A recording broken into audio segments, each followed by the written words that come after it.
Hello दोस्तों, स्वागत है आप सबों का लर्निंग ऑन ट्यूब पे। और आज हम लोग पढ़ने वाले हैं एनसीईआरटी क्लास 12 का हिस्ट्री का चैप्टर 2 पढ़ने वाले हैं, जिसमें बुक का नाम है आधुनिक भारतीय इतिहास के कुछ विषय है। उसी का सेकंड चैप्टर है, जिसमें आज हम लोग पढ़ने वाले हैं। और इस एनसीईआरटी को मैंने खुद इसका क्वेश्चन आंसर तैयार किया हुआ है। तो आप एक बार इसे वॉच करो और बढ़िया से देखो, और फिर मुझे कमेंट भी करो आप कि आपको ये वीडियो कैसी लगी और जो भी क्वेश्चंस हैं वो कैसे हैं। ठीक है, चलिए स्टार्ट करते हैं। और हाँ, ये क्वेश्चंस आप सबों के लिए, चाहे जिस भी एग्ज़ाम्स की आप तैयारी कर रहे हो, चूँकि ये एनसीईआरटी के हैं इसलिए आप सबों के लिए बहुत ही यूज़फुल है। तो आप सब भी इसे पढ़ें और अपने दोस्तों को भी शेयर ज़रूर करें। और अभी तक आपने मेरा ये चैनल सब्सक्राइब नहीं किया है तो प्लीज़ इसे सब्सक्राइब भी कर लीजिए, ताकि आपको सही समय पे सही नोटिफिकेशन मिलती रहे। ठीक है, चलिए स्टार्ट करते हैं इस चैप्टर को, जिसमें फर्स्ट क्वेश्चन है। 1 मिनट। फर्स्ट क्वेश्चन है इसमें, जेम्स प्रिंसेप नामक एक अंग्रेज अधिकारी ने सम्राट अशोक के अभिलेखों को कब पढ़ा था? तो जेम्स प्रिंसेप नामक एक अंग्रेज अधिकारी ने सम्राट अशोक के अभिलेखों को इसका आंसर दिया गया 1837 ईस्वी में पढ़ा था। एक अंग्रेज अधिकारी थे, इनकी नियुक्ति हुई थी भारतीय पुरातत्व संस्थान में, जिसमें इन्होंने 1837 ईस्वी में सम्राट अशोक से संबंधित अभिलेखों को रीड किया था। और क्वेश्चन इससे उठता है कि अभिलेख किसे कहा जाता है? तो अभिलेख उन्हें कहते हैं जो पत्थर, धातु या मिट्टी के बर्तन जैसी कठोर सतह पर खुदे होते हैं। कहने का मतलब यह कि अभिलेख या तो पत्थर पर भी खुदे गए हो सकते हैं, धातु के बर्तन पर भी, या फिर मिट्टी के बर्तन पर भी खुदे हुए हो सकते हैं। अभिलेखों में मतलब जिन लोगों से भी संबंधित वे अभिलेख लिखे गए हैं, तो उन लोगों की उपलब्धियां, क्रियाकलाप या विचार लिखे जाते हैं जो उन्हें बनवाते हैं। इनमें राजाओं के क्रियाकलाप तथा महिलाओं और पुरुषों द्वारा धार्मिक संस्थाओं को दिए गए दान का ब्यौरा होता है। यानी अभिलेख एक प्रकार से स्थायी प्रमाण होते हैं। कई अभिलेखों में इनके निर्माण की तिथि भी खुदी होती है। जिन पर तिथि नहीं मिलती है, उनका काल निर्धारण आमतौर पर पुरालिपि अथवा लेखन शैली के आधार पर काफ़ी सुस्पष्टता से किया जा सकता है। नेक्स्ट क्वेश्चन की तरफ बढ़ेंगे। क्वेश्चन नंबर सेकंड है, जेम्स प्रिंसेप किस लिपि को पढ़ पाए थे? अब जेम्स प्रिंसेप ने लिपि तो पढ़ी थी 1837 ईस्वी में, सम्राट अशोक के अभिलेख को तो पढ़ा था, लेकिन उस अभिलेख की लिपि कौन सी थी? तो यह क्वेश्चन उठता है। तो वह लिपि थी उस पर ब्राह्मी और खरोष्ठी लिपि, जिसे वह पढ़ पाए थे। और दूसरी एक और लिपि में मिला है, आर्मेइक लिपि में, तो अभी उसको नहीं पढ़ पाया गया है। तो जेम्स प्रिंसेप ने जो पढ़ी थी वह ब्राह्मी और खरोष्ठी लिपि ही थी, आर्मेइक लिपि नहीं पढ़ पाए थे।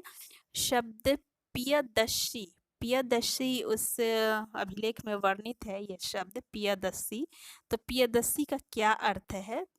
तो पियदस्सी का अर्थ है मनोहर मुखाकृति वाला, मतलब कि जिसका मुंह दिखने में अच्छा है, जिसके चेहरे की आकृति बढ़िया है, उसे हम कहते हैं पियदस्सी। तो पियदस्सी का मेनली ऐसे प्रियदर्शी कहते हैं, लेकिन चूंकि ये प्राकृत खरष्ठी लिपि में लिखी गई है, तो पियदस्सी लिखी गई है। तो पियदस्सी मतलब कि प्राचीन, बहुत ही प्राचीन भाषा में प्रियदर्शी को पियदस्सी कहा जाता था, तो जिसका अर्थ है मनोहर मुखाकृति वाला। ठीक है, चलेंगे नेक्स्ट क्वेश्चन की ओर। क्वेश्चन नंबर 4, शब्द पियदस्सी किसके लिए प्रयोग किया गया था?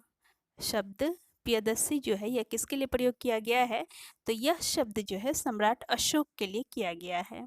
क्वेश्चन नंबर 5 है, बौद्ध तथा जैन ग्रंथों में महाजनपदों की सूची एक समान नहीं है, फिर भी कुछ के नाम प्रायः समान है। ये महाजनपद है मगध, वज्जी।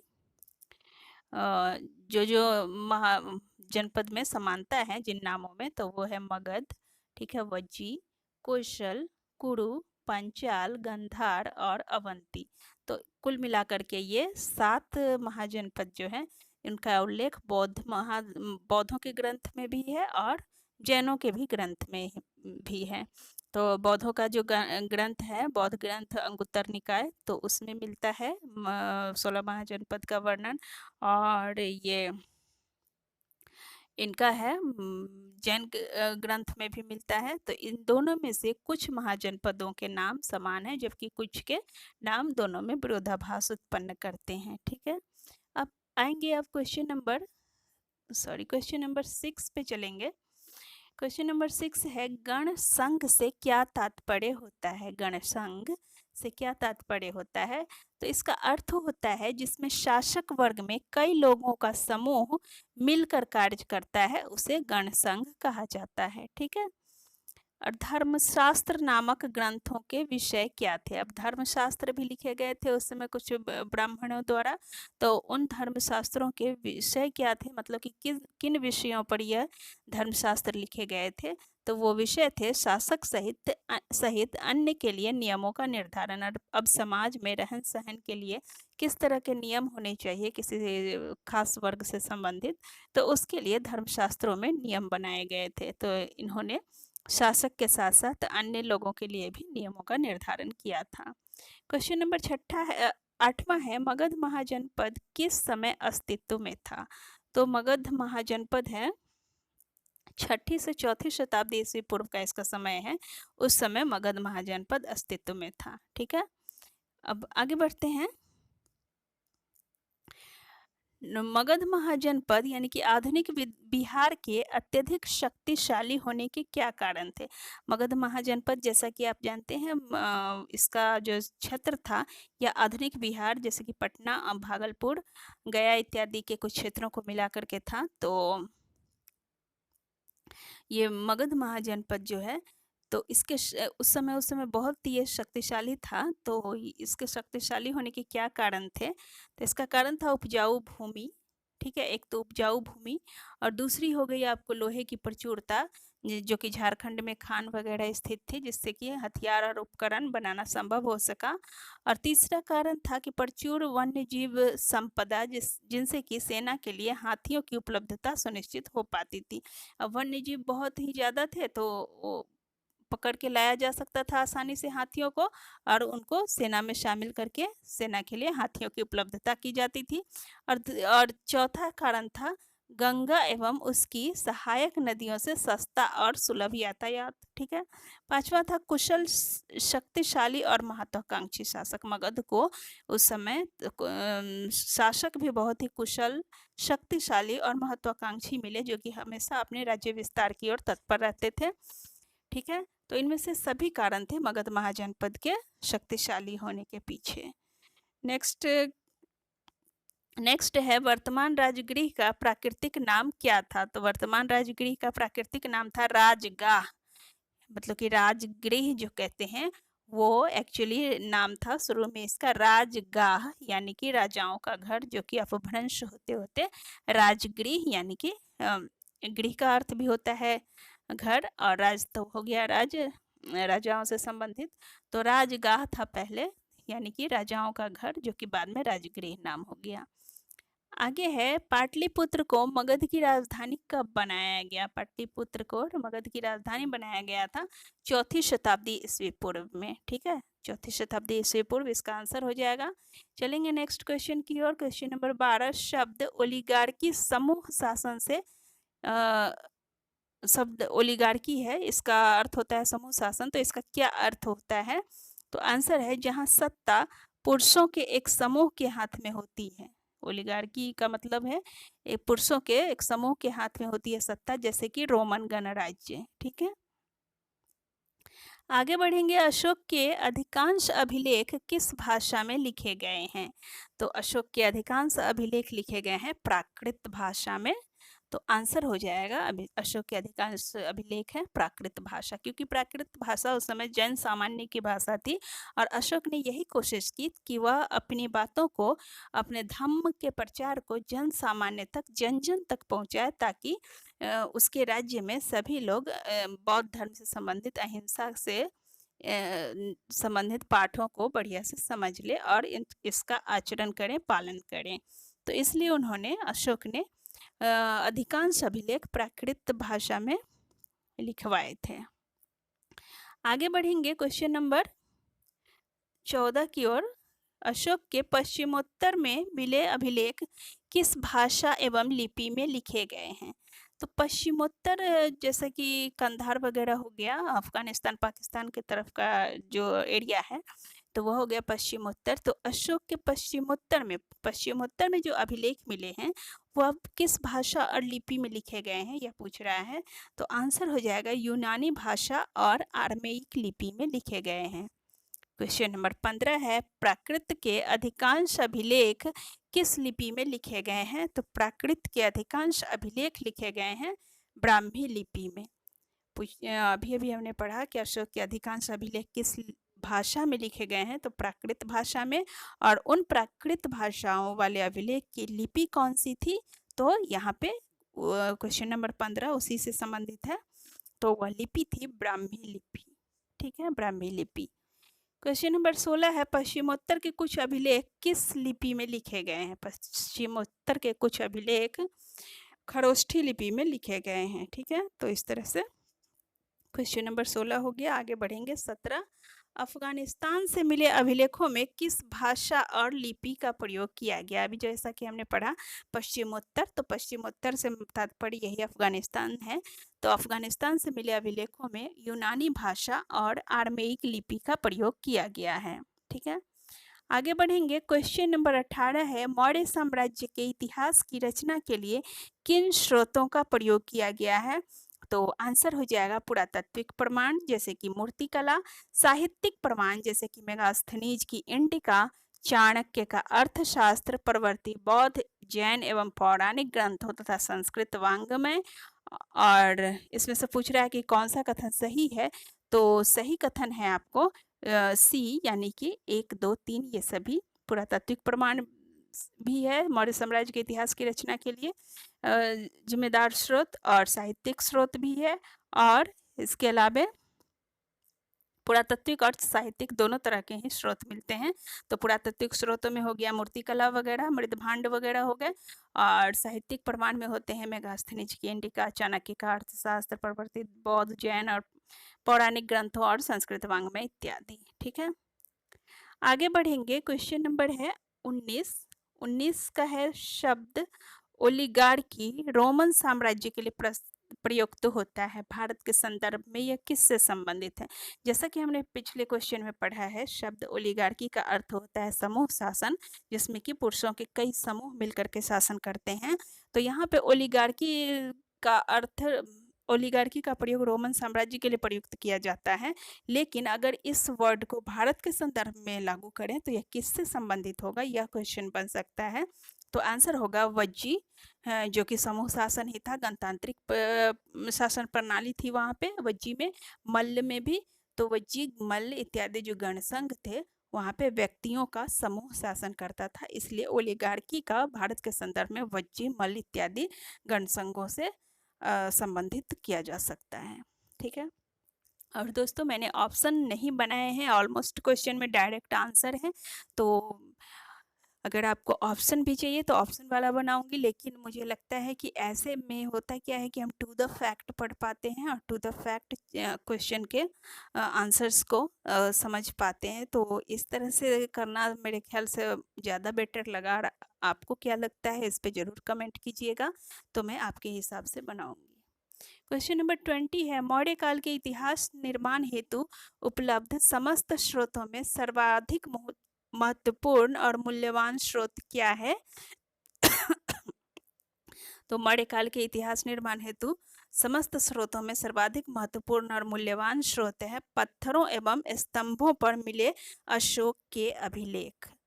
पत्थरों और स्तंभों पर जो अशोक के अभिलेख मिले हैं वही मौर्य काल के इतिहास निर्माण हेतु सबसे अधिक मूल्यवान और महत्वपूर्ण स्रोत है। क्वेश्चन नंबर 21 की तरफ बढ़ेंगे। संभवतः हमने भारतीय इतिहास के समस्त कालखंडों के साक्ष्य एवं स्रोत जुटा लिए हैं, परंतु सबसे अधिक प्रामाणिक इतिहास किस कालखंड के स्रोतों को माना जाता है और क्यों? तो राइट आंसर है मौर्य काल की, क्योंकि लगभग इसी समय से पुरातात्विक और साहित्यिक स्रोतों में एकरूपता दिखने लगती है। दोस्तों जैसा कि अगर हम डीपली पढ़ें तो हमें यह जानकारी होगी कि ऐसे बहुत से इतिहास है जो कि हमें बहुत सारी जानकारी देते हैं, लेकिन अब चूँकि किसी भी इतिहास को पुख्ता और प्रामाणिक होने के लिए उनका पुरातात्विक और साहित्यिक दोनों तरह के साक्ष्यों का आपस में संबंधित होना आवश्यक होता है। तो इसलिए और इसी आधार पर हम किसी भी साक्ष्य को प्रामाणिक मानते हैं। अगर ऐसा नहीं है तो वह साक्ष्य केवल मनगढ़ंत है या फिर प्रामाणिक नहीं है, झूठा है, ऐसा माना जाता है। तो इसलिए जैसे कि हड़प्पा सभ्यता हो गई, हड़प्पा सभ्यता से हमें बहुत सारे पुरातात्विक साक्ष्य मिले हैं, लेकिन इनसे जो लिपियाँ वगैरह प्राप्त हुई हैं, जो अभिलेख या कुछ भी लिखे हुए जो साक्ष्य मिले हुए हैं, लिखित साक्ष्य, वे आज तक उनकी लिपि नहीं पढ़ी जा सकी है। इस कारण हड़प्पा सभ्यता को प्रामाणिक सभ्यता के रूप में नहीं ठहराया जा सकता। इसे वैज्ञानिक तरीके से इसकी पुष्टि नहीं हो पाती है और यही वजह है कि हड़प्पा सभ्यता को प्रामाणिक नहीं माना जाता है। उसी तरह से आते हैं वैदिक सभ्यता पे, तो वैदिक सभ्यता में भी है कि साहित्यिक साक्ष्य तो बहुत सारे मिले हैं, लेकिन पुरातात्विक साक्ष्य के रूप में इसमें भी भारी कमी मिली है, जिसकी वजह से इनको भी बढ़ा चढ़ा कर के लिखा गया लेखन या मनगढ़ंत माना जाता है और इस चलते वैदिक साहित्य को भी पूर्ण और प्रामाणिक नहीं माना जाता है। तो चूंकि इतनी विकसित और विशाल और बेहतर संस्कृति के होते हुए हम लोग हड़प्पा और वैदिक सभ्यता को प्रामाणिक का दर्जा दिलवा पाने में असमर्थ रहे हैं। लेकिन मौर्य सभ्यता के समय से जितने भी पुरातात्विक और साहित्यिक दोनों ही तरह के साक्ष्य मिलने लगे हैं। जो चीज़ें पुरातात्विक साक्ष्य में हैं, साहित्यिक साक्ष्य भी उनका समर्थन करते हैं कि ऐसा हुआ था। तो इस वजह से मौर्य साम्राज्य का जो इतिहास है वह वैज्ञानिक और प्रामाणिक माना जाता है और इसीलिए कहा गया है कि इसी समय से पुरातात्विक और साहित्यिक स्रोतों में एकरूपता दिखने लगती है और इसलिए मौर्य साम्राज्य के इतिहास को प्रामाणिक और वैज्ञानिक और तथ्यपरक माना जाता है। ठीक है, क्वेश्चन नंबर 22 चलते हैं। अशोक के धम्म के प्रचार का विषय क्या था? तो अशोक के धम्म के प्रचार का विषय था बड़ों के प्रति आदर, सन्यासियों एवं ब्राह्मणों के प्रति उदारता, सेवकों और दासों के साथ उदार व्यवहार और दूसरे के धर्मों एवं परंपराओं का आदर। तो आंसर हो जाएगा इसमें डी, सॉरी ये मिसप्रिंट है थोड़ा सा। तो अशोक के धम्म के प्रचार का विषय था, ये सभी है, ठीक है, तो सभी इसका आंसर हो जाएगा, यानी कि बड़ों के प्रति आदर भी था उसके धम्म के प्रचार में और सन्यासियों एवं ब्राह्मणों के प्रति उदारता वाली भी बातें लिखी गई थी। सेवकों और दासों के साथ उदार व्यवहार करने की भी नसीहत दी गई थी और चौथा, दूसरे के धर्मों एवं परंपराओं का आदर करने की भी बात कही गई थी। तो इस तरह से अशोक के धम्म के प्रचार का विषय ये सभी था। ठीक है, क्वेश्चन नंबर 23 की ओर चलते हैं।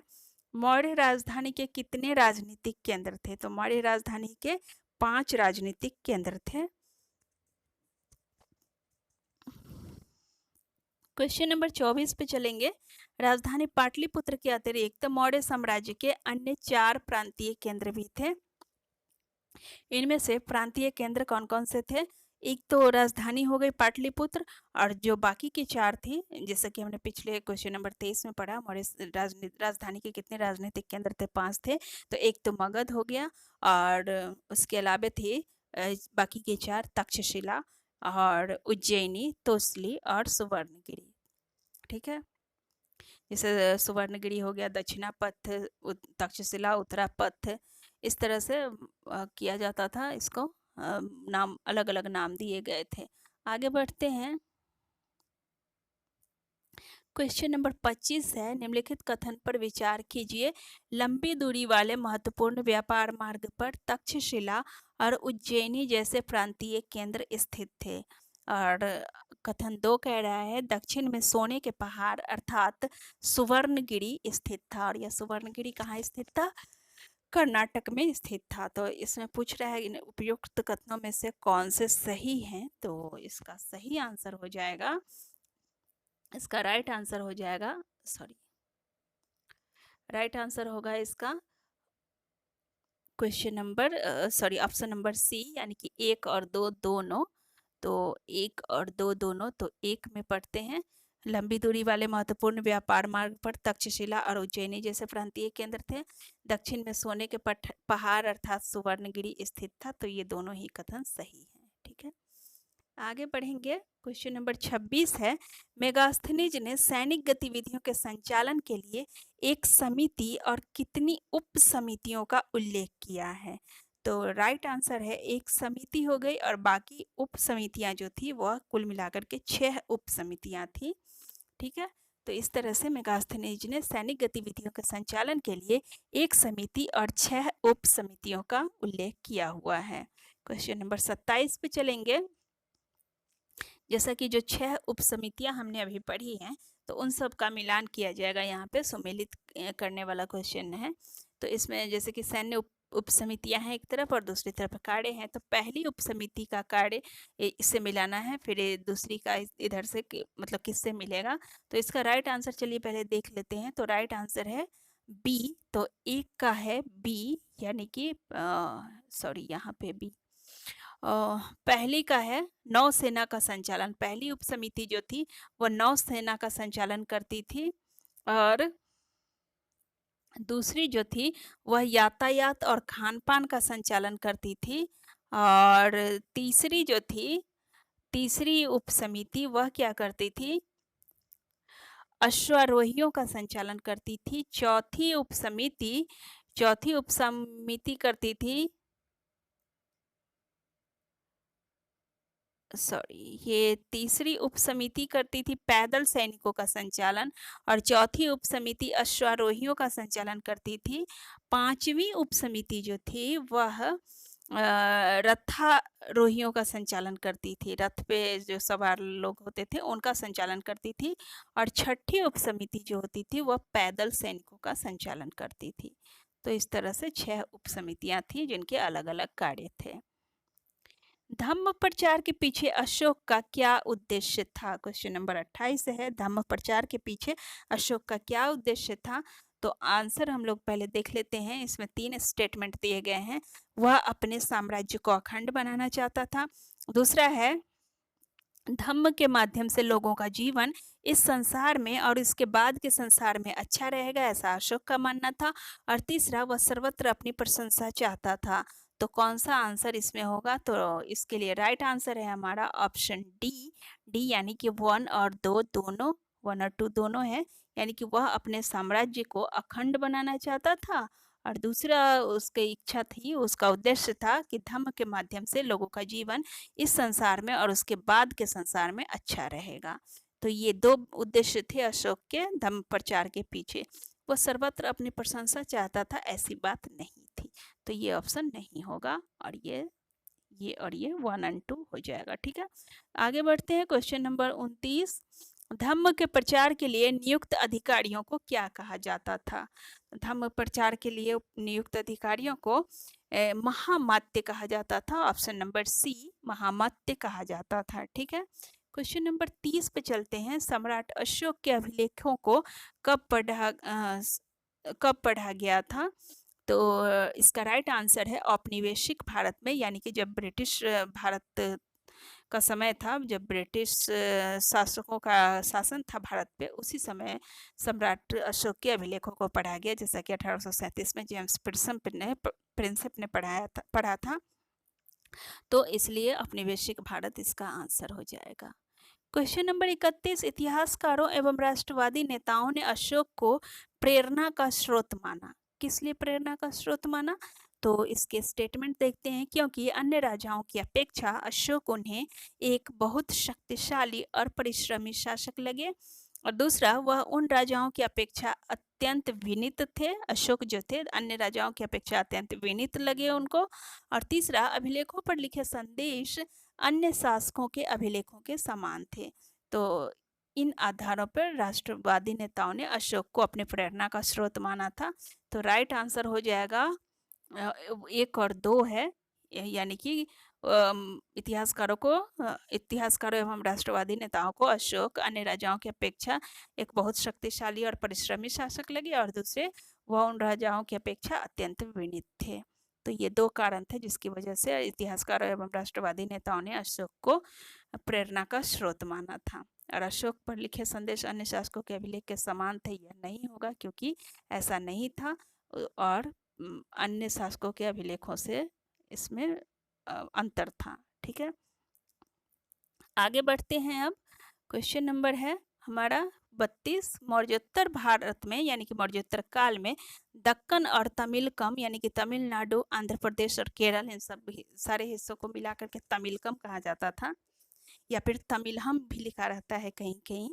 तो मौर्योत्तर काल में दक्कन और तमिलकम के कुछ हिस्से में कुछ समृद्ध सरदारियों जैसे कि चोल, चेर और पांड्य का उदय हुआ। इन सरदारियों से क्या तात्पर्य था, अर्थात ये सरदारियां जो थी यह किनसे संबंधित थी? तो ये सरदारियां थी सीमांत प्रांत में बसी कबीलाई जनजाति।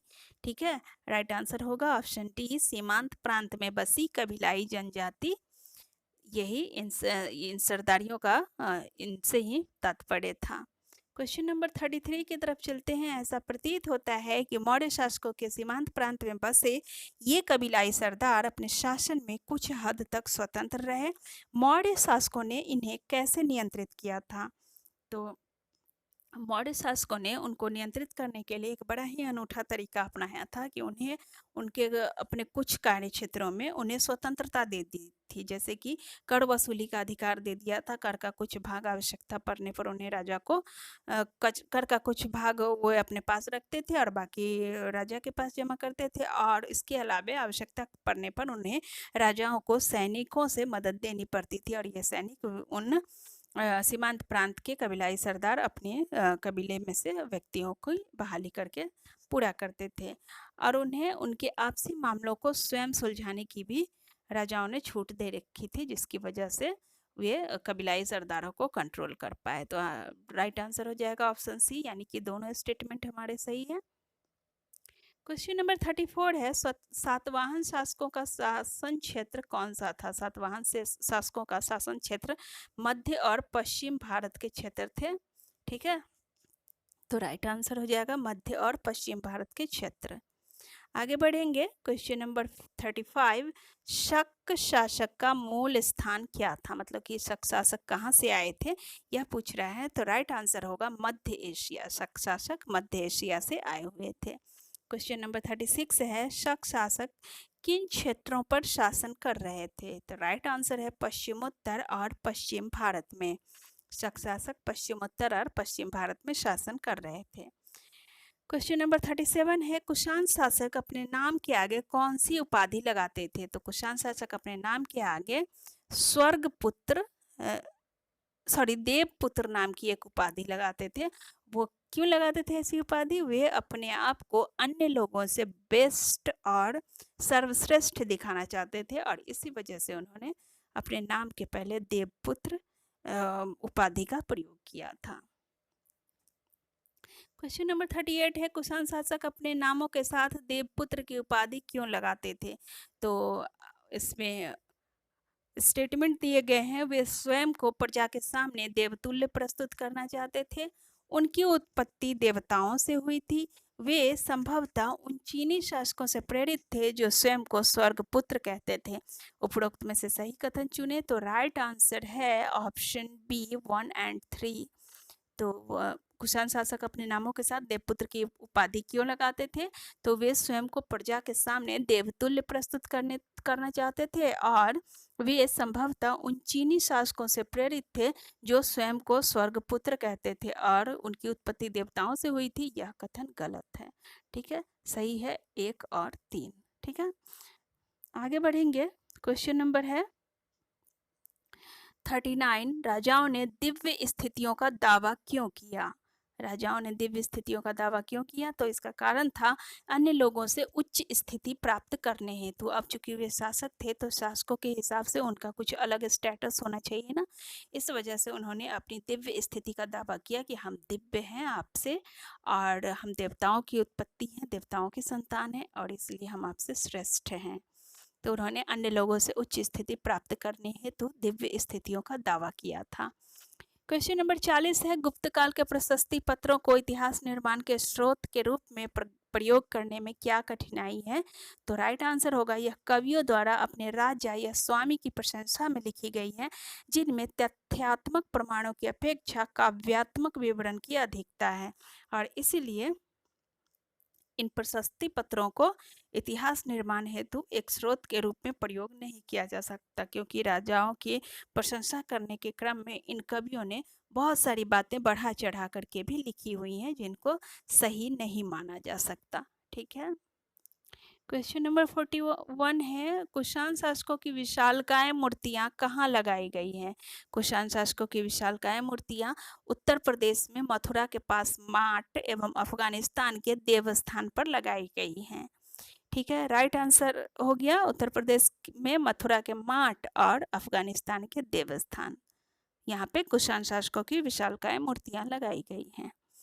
क्वेश्चन नंबर 42 है, जातक कथाएं और पंचतंत्र मूलतः क्या है? तो जातक कथाएं और पंचतंत्र हैं, इनके स्रोत मौखिक किस्से कहानियां हैं जिन्हें बाद में लिपिबद्ध किया गया, और जातक कथाएं पहली सहस्त्राब्दी ईस्वी के मध्य में पाली भाषा में लिखी गई।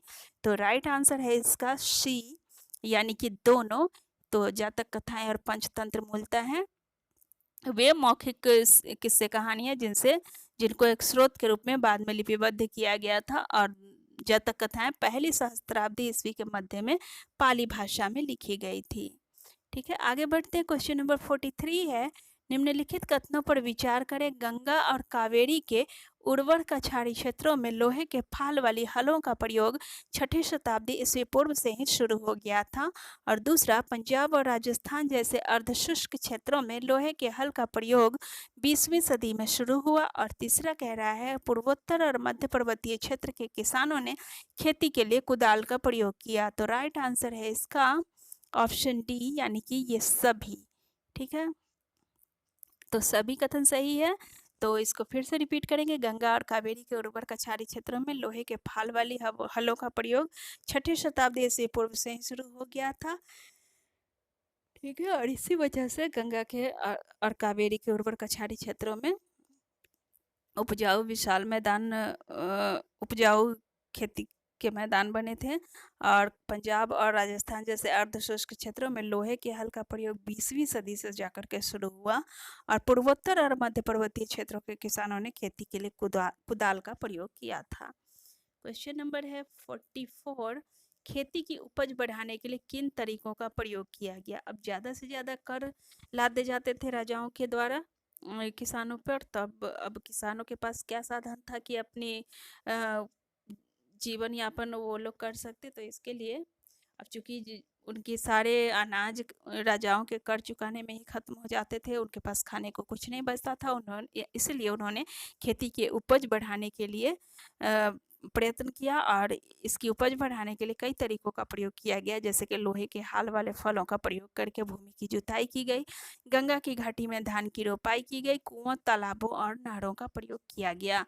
तो खेती की उपज बढ़ाने के लिए इन सभी तरीकों का प्रयोग किया गया। तो राइट आंसर हो जाएगा ये सभी, यानी कि उत्तर इसका हो जाएगा डी। ठीक है, उत्तर डी है, यानी कि सभी कुओं, तालाबों और नहरों का प्रयोग, गंगा की घाटी में धान की रोपाई, ठीक है, और इसके अलावे है लोहे के फाल वाले हलों का प्रयोग करके भूमि की जुताई। ठीक है, ये सब के सब आंसर हो जाएंगे। क्वेश्चन नंबर 45 पे चलेंगे। पाली भाषा में छोटे किसानों और जमींदारों के लिए किस शब्द का प्रयोग किया गया है?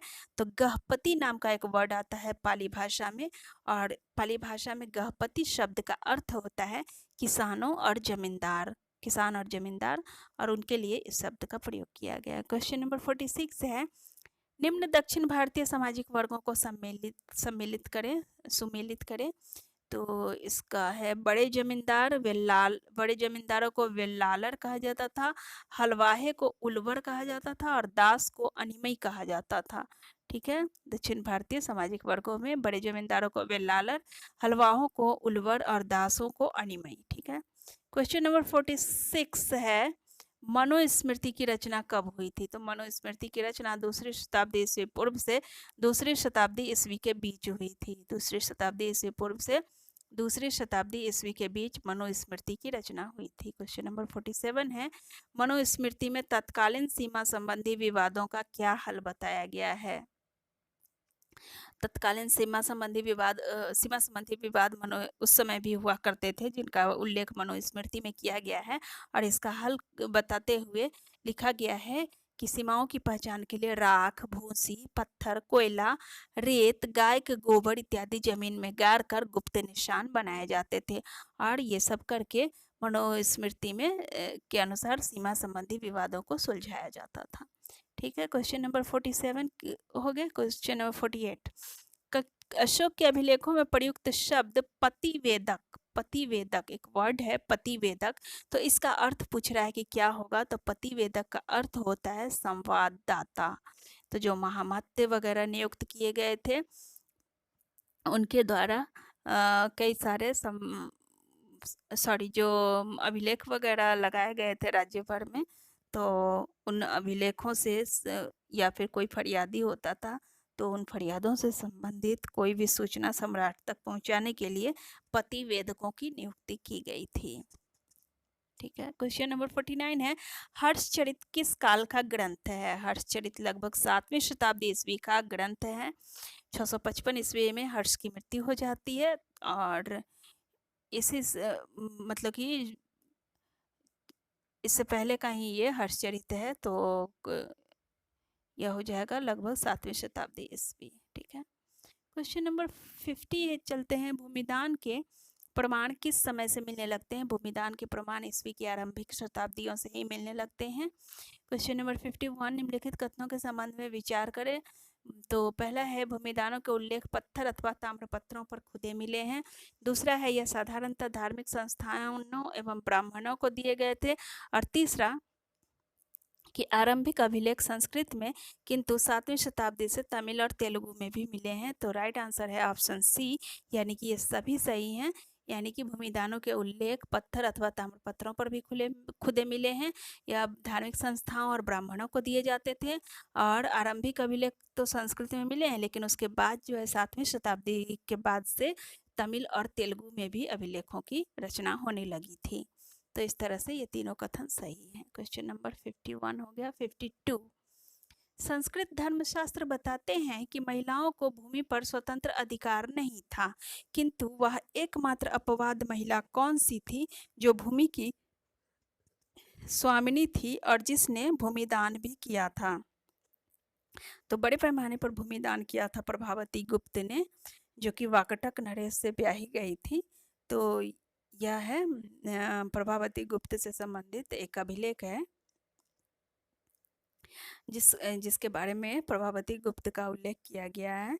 हालांकि महिलाओं को उस समय में भूमि पर कोई भी स्वतंत्र अधिकार नहीं था, लेकिन प्रभावती गुप्त को था, जिसने अपनी मर्जी से दान भी किया था।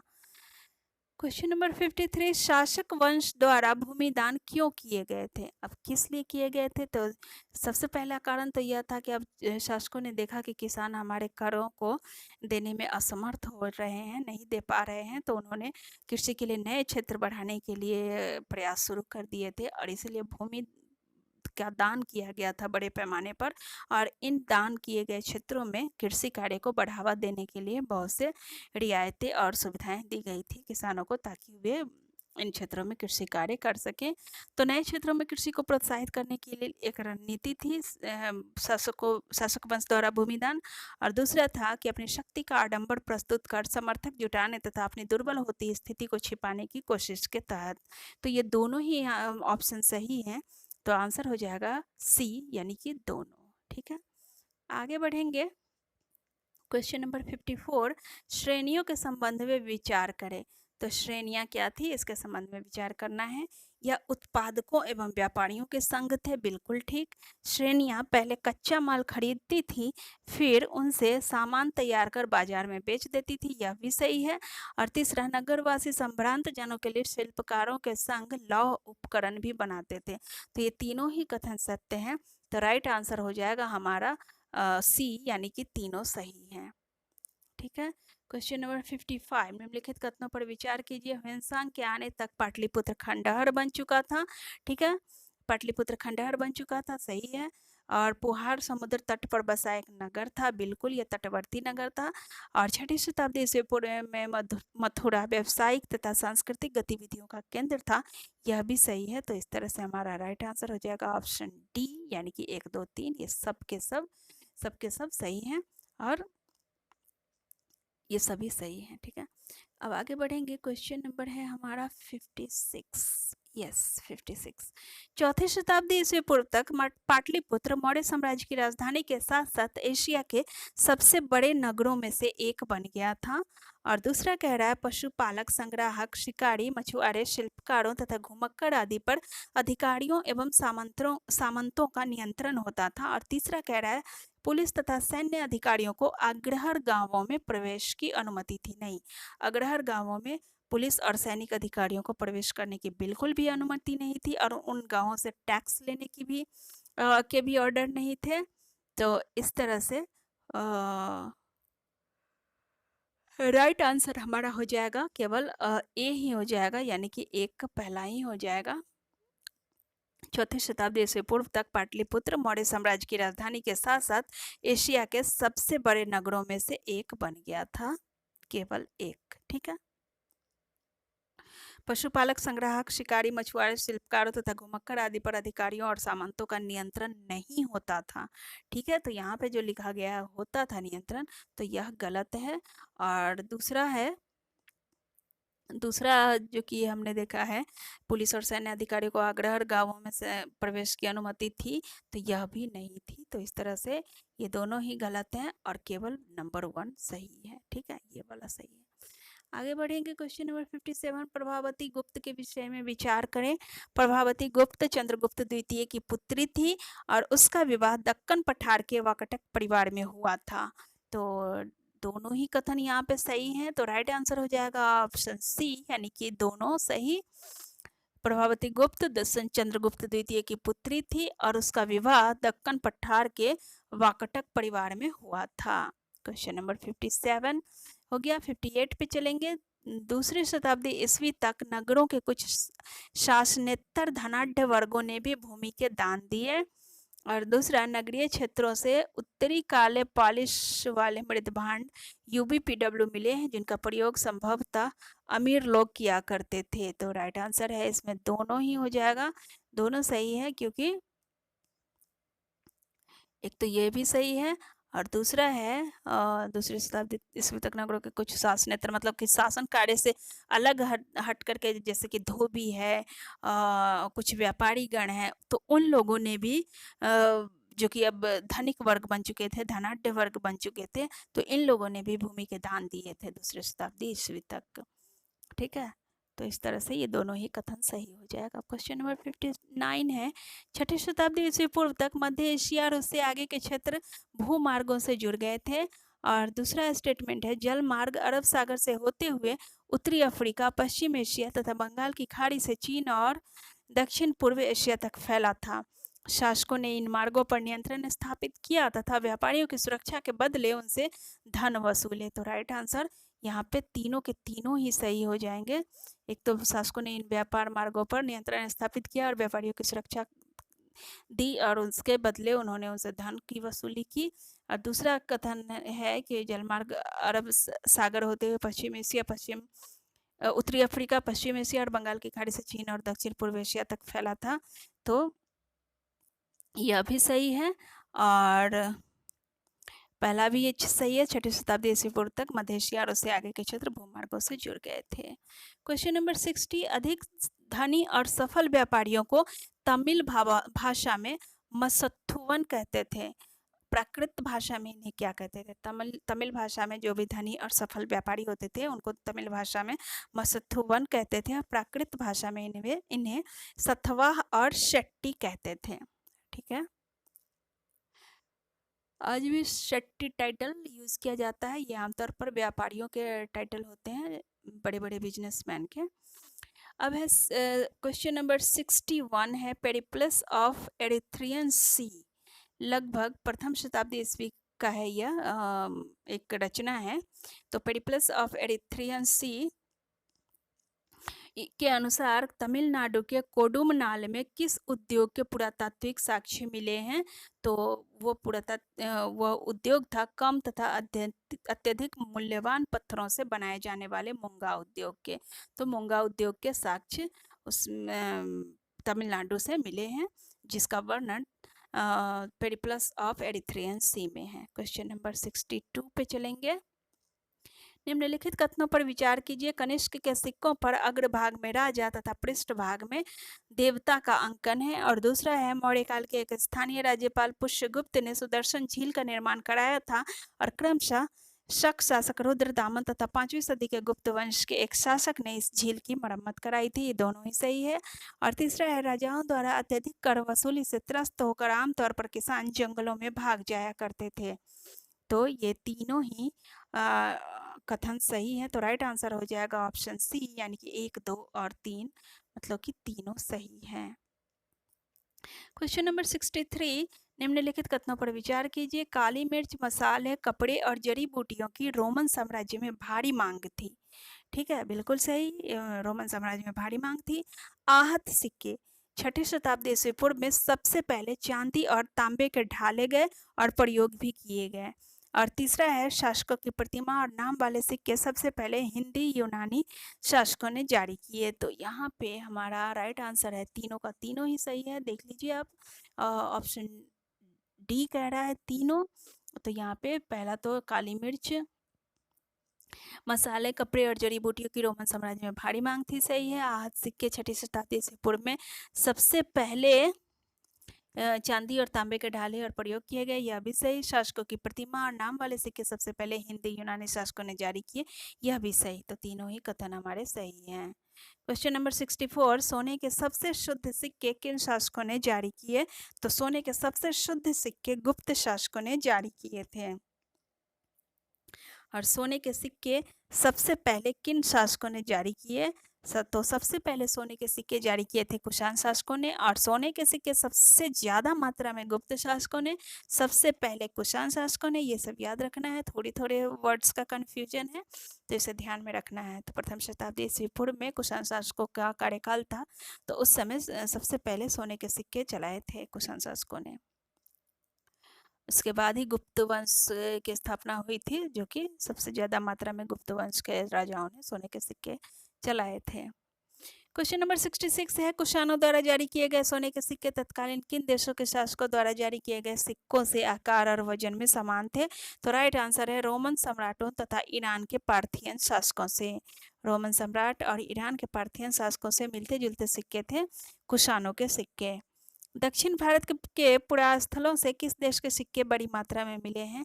तो दक्षिण भारत के पुरास्थलों से रोमन साम्राज्य के सिक्के बड़ी मात्रा में मिले हैं। क्वेश्चन नंबर 68, पंजाब हरियाणा जैसे क्षेत्रों के योधे, जो कि प्रथम शताब्दी ईस्वी में थे, तो योधे कबायली गणराज्यों द्वारा जारी किए गए सिक्के हजारों की संख्या में मिले हैं। तो इन योधे कबायली गणराज्यों द्वारा प्रयुक्त सिक्का किस धातु का है? तो यह धातु है तांबा। और इन योधे कबायली गणराज्यों का राज्य कहाँ पे था? पंजाब में, हरियाणा इत्यादि क्षेत्रों में। क्वेश्चन नंबर 69 है, 6ठी शताब्दी ईस्वी से सोने के सिक्के मिलने कम हो गए थे। इससे यह अनुमान लगाया जाता है कि रोमन साम्राज्य के पतन होने के कारण दूरवर्ती व्यापार में कमी आई और आर्थिक संपन्नता में भी कमी आई। ठीक है, रोमन साम्राज्य से ज्यादा मात्रा में व्यापार किया जाता था, लेकिन रोमन साम्राज्य का पतन हो गया था 6ठी शताब्दी ईस्वी तक। तो इस वजह से हमारे दूरवर्ती व्यापार जो थे, सुदूर व्यापार, उसमें भी काफ़ी कमी आई थी, और जिससे आर्थिक संपन्नता में भी कमी आई थी। और यही वजह है कि सिक्के मिलने कम हो गए थे।